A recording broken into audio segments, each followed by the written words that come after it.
Hello guys, welcome to back my class on YouTube channel youth education. So मैं आप लोगों के लिए आज नया चैप्टर लेके आया हूँ। सॉरी गाइस, मैं 2 दिन से आप लोगों को क्लास नहीं दे पा रहा था, कुछ टेक्निकल इशू हो रही थी और मेरे नोट्स भी कंप्लीट नहीं थे, तो इसकी वजह से मैं आप लोगों को 2 दिन से क्लास नहीं दे पा रहा था।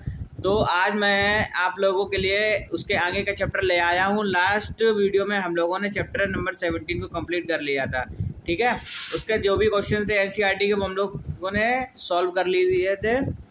और आज उसके आगे का चैप्टर नंबर 18 जो कि है बॉडी फ्लूइड एंड सर्कुलेशन, ठीक है। तो इस चैप्टर के जो भी क्वेश्चन आंसर होंगे आज वो मैं आपको बता दूंगा। चैप्टर नंबर 18 सब लोग निकाल के रखिए टेबल पर और अपनी नोटबुक और पेन को भी साथ में रख लीजिए, क्योंकि मैं चैप्टर नंबर 18 के क्वेश्चंस को सॉल्व कराऊंगा और आप लोग इनको अच्छे से नोट कर लीजिए और समझ लीजिए।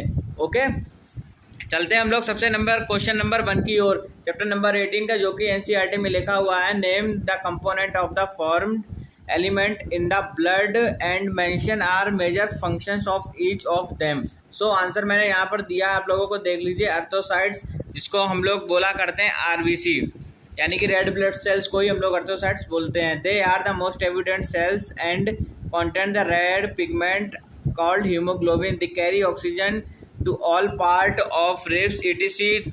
There are about 4 to 6 million RBC per cubic millimeter of blood. Second, leukocytes में देख लेते हैं हम लोग। Leukocytes are colorless cell. They cell do not contain hemoglobin. They are largest cell of the body and are divided into 2 main categories.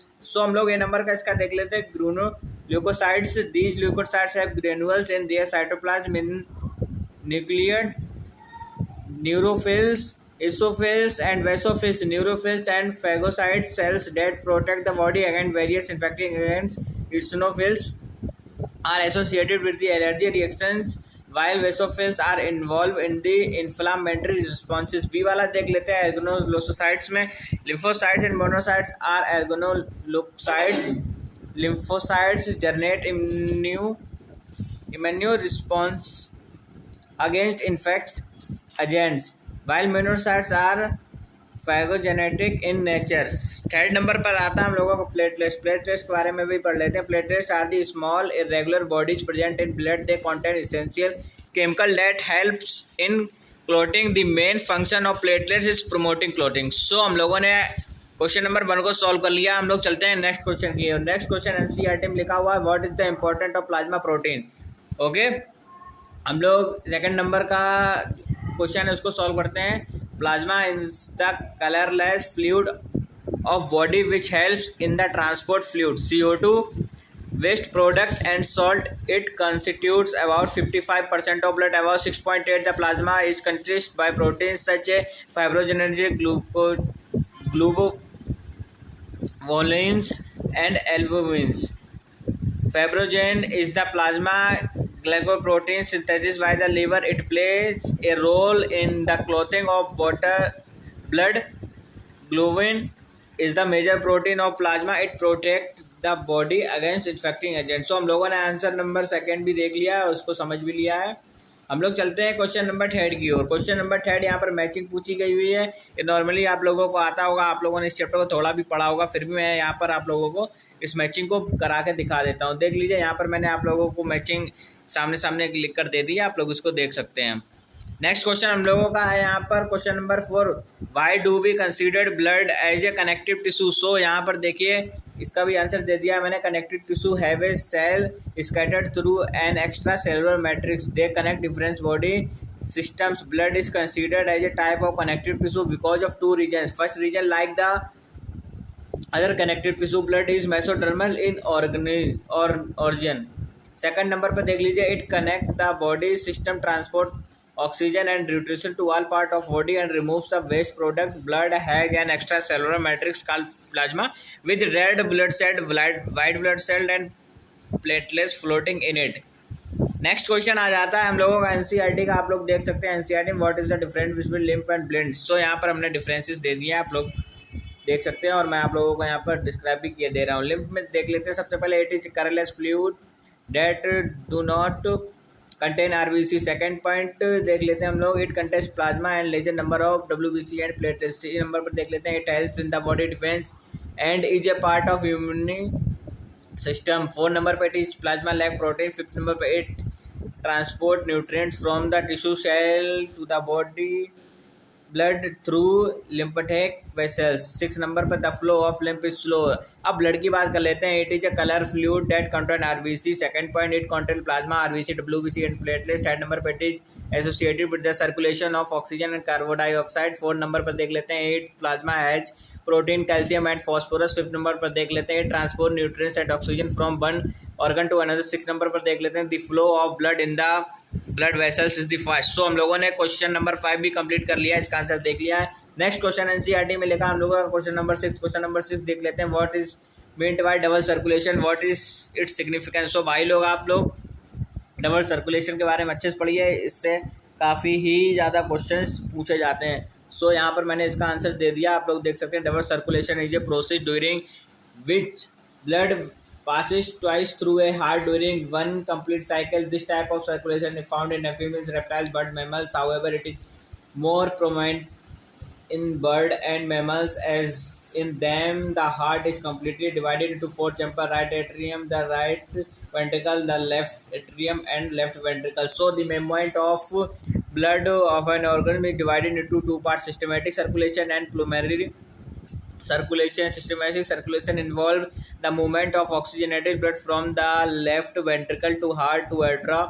It is then carried by blood through a network of arteries, arterioles and capillaries to the tissue. From the tissue, the deoxygenated blood is collected by the venous veins and vein cava and divided into the left auricle.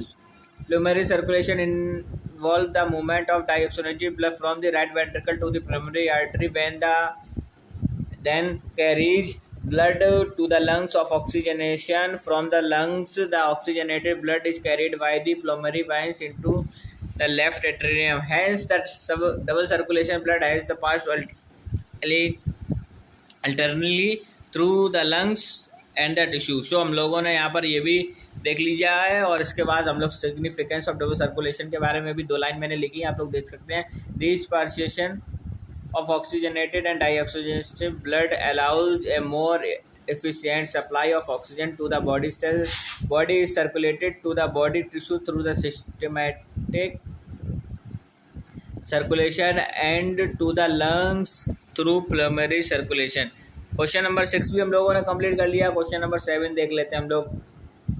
Difference between body and lymph, open and close system of circulation, systole and diastole, P wave and T wave. So हम लोगों ने body, blood और lymph का पहले पढ़ लिया है, same वही है. आप लोग इसमें ज़्यादा डिफरेंसेस नहीं है, आप लोग वो भी कर सकते हैं. सो हम लोग सेकंड वाला देख लेते हैं, open system of circulation and close system circulation. यहाँ पर मैंने आप लोगों को पॉइंट दिया, आप लोग देख लीजिए पॉइंट. यहाँ पर सिस्टोल और डायस्टोल के भी मैंने यहाँ पर डिफरेंसेस दे दिए, आप लोग देख सकते हैं. और पी वेव और टी वेव के भी मैंने यहाँ पर डिफरेंसेस आप लोगों को दे दिए, आप लोग देख लीजिए यहाँ पर. नेक्स्ट क्वेश्चन आ जाता है हम लोगों का क्वेश्चन नंबर 8. क्वेश्चन नंबर 8 हम लोगों का एनसीईआरटी में लिखा हुआ, describe the evolutionary change in the pattern of heart among the vertebrates. So यहाँ पर मैंने दे दिया, आप लोग देख सकते हैं. All vertebrates produce the heart, a hollow muscular organ composed of cardiac muscles fibre. The functions of the heart is to pump oxygen to all part of body. The evolution of heart is based on the separation of oxygenated blood of deoxygenated blood for efficient oxygen transport. In fishes, the heart was like a hollow tube. This evolved into 4-chambered heart in mammals. ठीक है, तो यहाँ पर मैंने आप लोगों को दे दिया है. पैसेंज हार्ट में देख लीजिए, fish has only 2 chambers in its heart, 1 auricles and 1 ventricles. Since both auricles and the ventricles remain undivided, only deoxygenated blood passes through it. The deoxygenated blood enters the gills for oxygenated from the ventricles. It is conditional chambers such as sinus, venous and conscious arteries. So यहाँ पर देख लीजिए, structure भी मैंने बना के दिखा दिया, आप लोग देख सकते हैं यहाँ पर. ओके, एम्फीबियंस हार्ट के बारे में यहाँ पर दिया है, आप लोग देख लीजिए अच्छे से. इसके बारे में भी मैंने आप लोगों को बता दिया यहाँ पर. रेप्टिलाइंस हार्ट के बारे में भी दे दिया है, देख सकते हैं आप लोग. क्वेश्चन नंबर 8 हम लोगों को कंप्लीट हो गया. क्वेश्चन नंबर 9 देख लेते हैं. Why do we call our heart myogenic. तो यहाँ पर भी इसका आंसर दे दिया। In human heart contraction is inhibited by a special modified heart muscles known as central nodes. It is located in the right atrium. The SA node has the inherent power of generating a wave of contraction and controlling the heartbeat. Hence, it is known as pacemaker. Hence, the heartbeat is initiated by a SA node and the impulse of contraction originated in the heart itself. The human heart is termed myogenic. The heart of vertebrates of musculars are also myogenic. So हम लोगों का question number 9 का भी answer देख लिया हम लोगों ने। अब चलते हैं क्वेश्चन नंबर 10 की ओर। क्वेश्चन नंबर 10 हम लोग देख लेते हैं। Sinoatrial nodes is called the pace maker of our heart why पूछा गया है यहाँ पर। ठीक है, तो यहाँ पर देख लीजिए द ऐसा node is a specialized bundle of neurons located in the upper part of the right atrium of the heart. The cardiac impulse originating from SA nodes triggers a sequence of electrical events in the heart, thereby controlling the sequence of muscles contraction, the pump of blood of the heart. Since the SA nodes initiate and maintain the rhythmicity of the heart, it is known as natural pace maker of the human body. So हम लोगों का question number 10 भी complete हो गया है। Question number next देख लेते हैं जो कि आप लोगों की एनसीईआरटी में लिखा हुआ। क्वेश्चन नंबर 11 की बात कर लेते हैं, तो आप लोग रीड कर लीजिए, मैं बता रहा हूँ यहाँ पर। What is the significant of atrioventricular nodes and atrioventricular bundles in the functions of heart. यहाँ पर इसका फंक्शन डिस्क्राइब करना है। सो देख लेते हैं। The AV nodes is present in right atrium near the base of interauricular septum that separates the right atrial from the ventricle. It gives to the bundle of his that conduct the cardiac impulses from the auricles or to ventricles.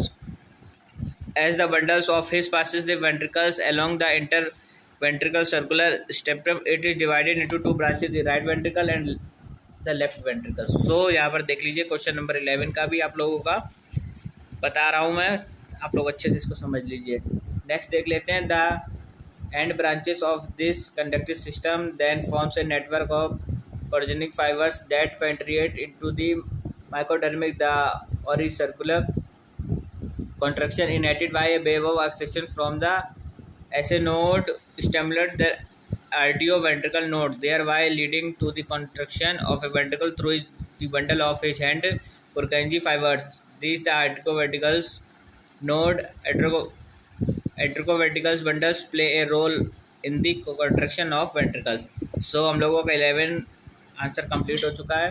Next देख लेते हैं question number 12। Define a cardiac cycle and the cardiac output. So यहाँ पर देख लीजिए, इसका भी answer दे दिया। Cardiac cycle is defined as the complete cycle of events in the heart from the beginning of one heart beat to the beginning of next. It comprises 3 stages: arterial systole, ventricular systole and complete cardiac diastole. So देख लीजिए यहाँ पर cardiac output is defined as the amount of blood pumped out by the ventricle in a minute. Question number next देख लेते हैं। Question number next हम लोगों का दिया एनसीईआरटी में। क्वेश्चन नंबर 13 की बात करते हैं। Explain heart sound. यहाँ पर पूछा गया है, आप लोग हार्ट साउंड को एक्सप्लेन कर दीजिए। सो यहाँ पर आप लोगों को पता भी होगा और नॉर्मली सी बात भी है, चलो इसका भी फिर भी आंसर मैं आपको बता देता हूँ। Heart sound are noises generated by closing and opening of heart valves in the healthy individual. There are two normal heart sound called love and dove. Love is the first heart sound. It is associated with the closure of the tricuspid and bicuspid valves, the beginning of systole. The second heart sounded love is associated dove. Dove is associated with the closure of the similar valves at the beginning of diastole. These sounds provide important information about the condition and working of the heart. So answer number 13 भी complete हो गया। Next देख लेते हैं हम लोगों का। Question number 14 आ जाता है यहाँ पर। Draw a standard ECG and explain the different segment in it. So यहाँ पर हम लोग ईसीजी का थोड़ा सा देख लेते हैं। ड्रॉ बनाना हुआ है। Electrocardiogram is a graphical representation of a cardiac cycle produced by a electrograph. The diametric represented of a standard is shown गुलिवन। देख लीजिए, ए नंबर पर आ जाता है हम लोगों के पी वे पीजे indicate atrial depolarization. B number पर है Q R wave is produced by ventricle concentration. C पर देख लीजिए R S wave present ventricle contraction of about 0.3 second. ST wave represent ventricle relaxation about 0.4 second. D number with that T wave represent the ventricle relaxation. So यहाँ पर हम लोगों ने सारे ही questions के आंसर फिनिश कर लिए हैं और अच्छे से डिस्क्राइब भी कर दिए हैं। आई होप आप लोगों ने अच्छे से समझ लिए होंगे। चलिए मिलते हैं हम लोग नेक्स्ट क्लास में, नया चैप्टर लेकर आप लोगों के लिए लेकर आऊँगा कल। Okay, thank you.